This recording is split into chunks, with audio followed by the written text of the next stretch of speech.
Blessed day po sa lahat. Muli, tayo po ngayon ay sa ating tutorial number 6 bago po tayo dumako roon. Ang nakaraan po nating tinapik ay ang D ng divide mula po sa ating ideas framework and cheat, cheat, cheat sheet. No? Dito po, kumuha po tayo ng 12 para po sa ating 12 months sa ating mula sa ating niches para sa 12 buwan na ating pong itatapik po. Ano po? At ito na po 'yon, no? 12 subtopics at ito po yung sa aking services na offer sa BA, ano po? Ayan po yung 12.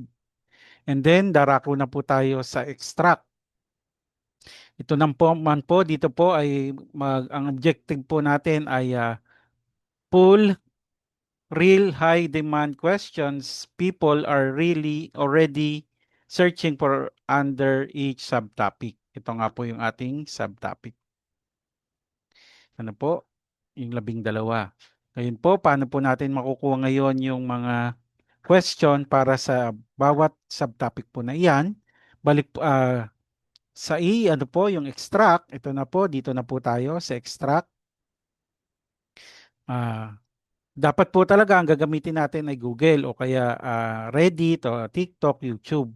Pero nga po salamat po kaya sa ating mahal na pastora, pinadali po ang ating pong paggawa nito. So sa ating pong DT chat group, makikita po natin, ito po yung binigay niya. Ano po? Ah, Yan po yung ibinigay niya. Ano po? Can you give me 20 questions of people regarding this topic? Ito po yung topic niya po kasi yung sumunod, how to track. Pero ito lang po kukunin natin.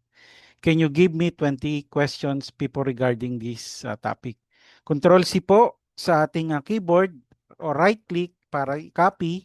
Then punta po tayo sa ating chat GPT.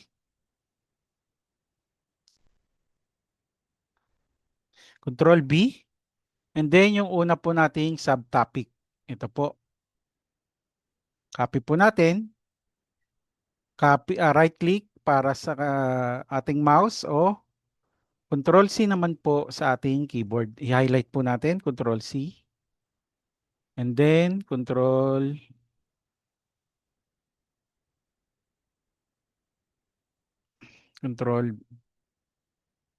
B. Ito po. So, send. Tingnan po natin kung ano po ang ibibigay niya.